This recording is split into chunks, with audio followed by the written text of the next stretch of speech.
Hi, I'd like to start off by saying a big thanks to the organisers of Urge for inviting me to come and talk at one of the pods and be interviewed for that, with a focus on self-care. So we probably hear the term self-care quite a lot, and probably we have a vague understanding of what it means, but just to kind of formally define it, it's the individual actions that we can take to protect our physical and mental well-being, and also those actions can directly impact our immediate friends and family.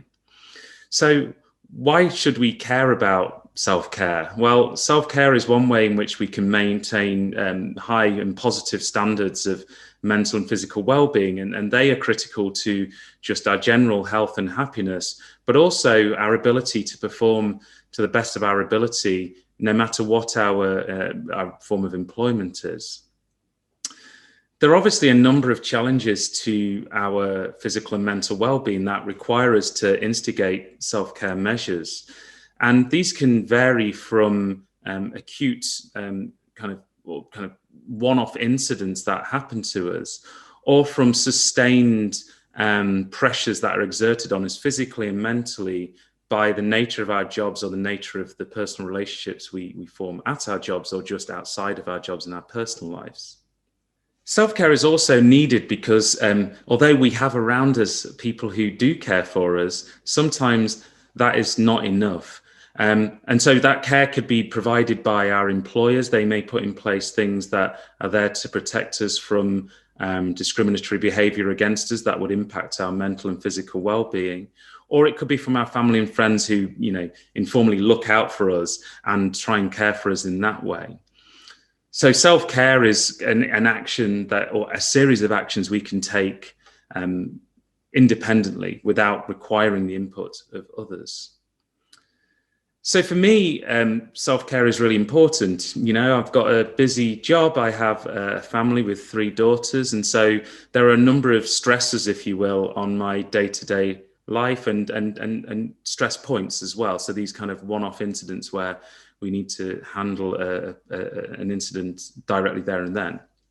So, I'll talk about this later on, about self-care methods being not a one-size-fits-all thing, right? So for me, one thing I find really important is self-care, which targets 2 things in particular. One is my physical well-being, and the other one is my mental well-being.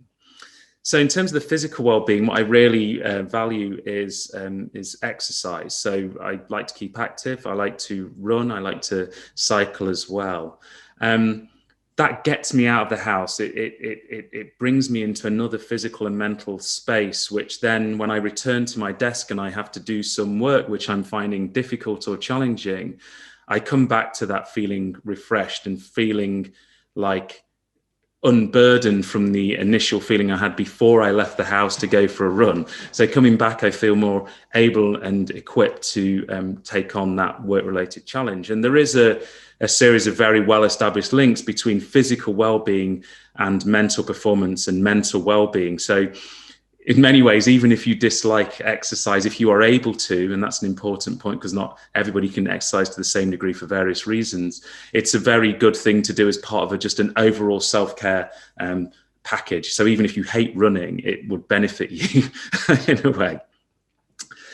I like running and I like racing as well for another reason, mainly because it gives me a commitment outside of work. So it kind of rebalances my work-life balance, if you will. So if I sign up for a race in 6 months' time, there's a requirement for me to then train and keep physically active up to the point of that race. So there's a kind of guilt that's applied. But what I quite like about that aspect of self-care is it de-atomizes all of your value is only in our case, let's say, our academic attainment and achievement, and it makes us look at our efforts and our achievement and attainment outside of that academic domain.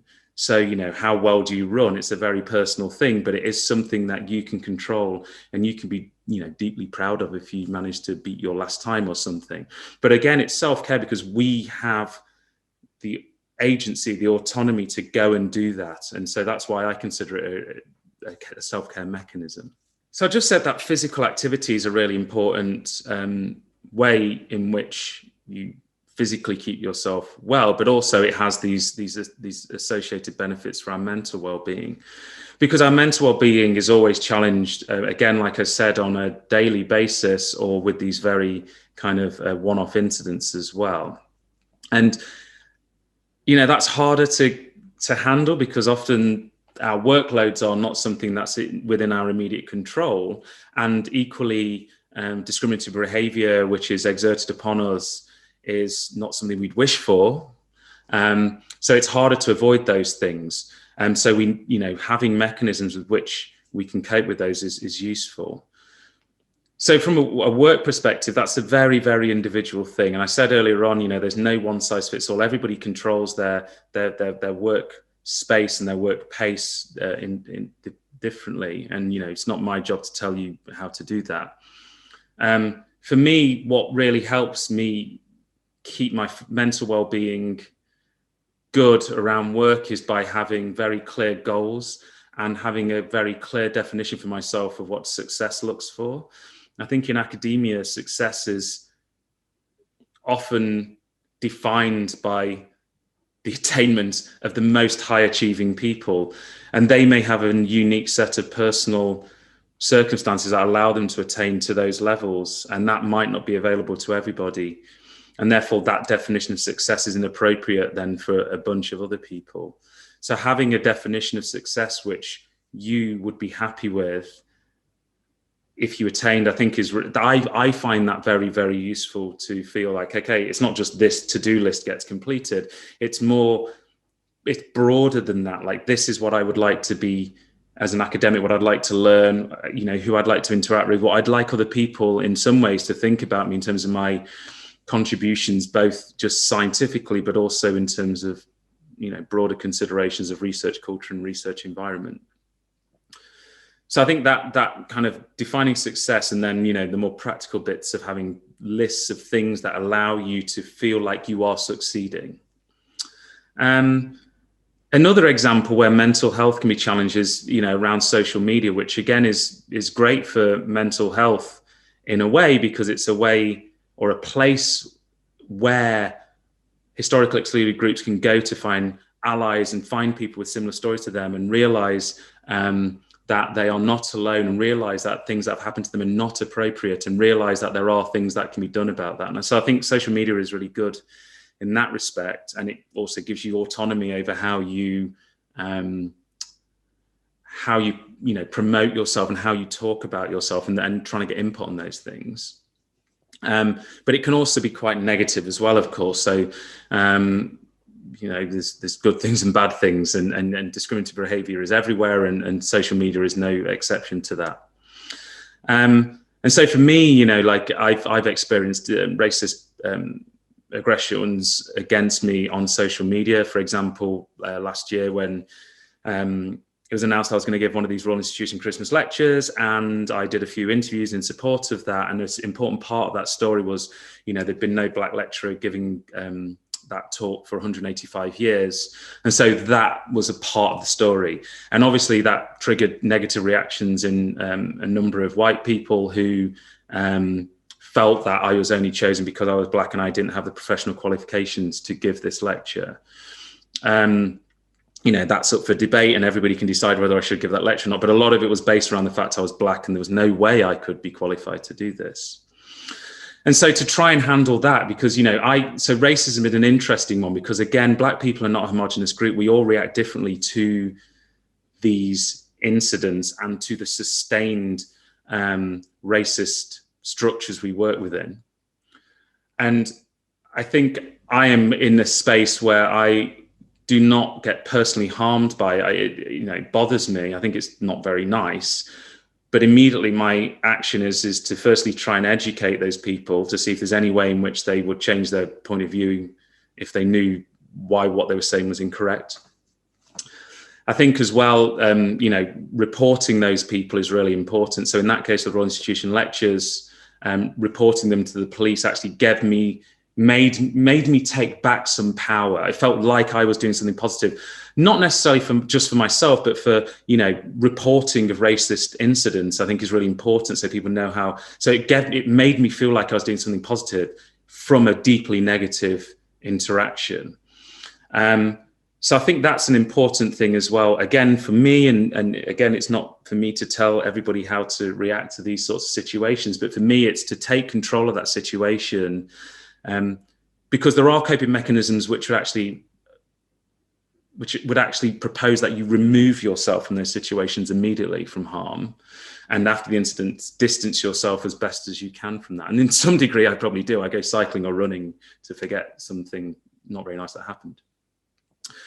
But I'm the sort of person who likes to kind of stay in the trenches, if you will, and actually engage in some of these discussions, because I think, especially on social media, it's a way of other people sort of witnessing the reality and the severity of racist incidents, and therefore maybe in the future them being better equipped to be better allies, or for Black people, say, seeing coping mechanisms and seeing ways in which they can turn these negative experiences into something positive.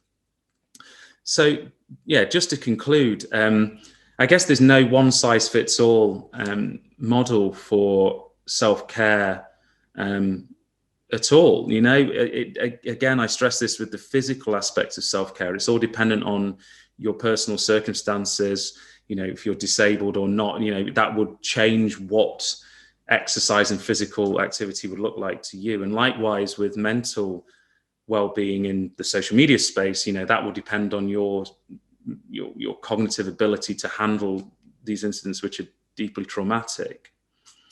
But I think just being aware that there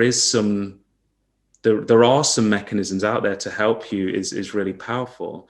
And I think as well, a really important bit of this, just to finish, is is for employers and people whose duty it is to protect us as employees, to understand what the coping mechanisms are that we as racial minorities have to deal with. That might eventually help our employers better develop policies and implement interventions that would not only protect us better, but would actually help educate the aggressors about why their behavior, whether it's overt racism or whether it's a more subtle form, why that is a damaging act they've engaged in. So thank you very much, and it's been a pleasure to speak to you.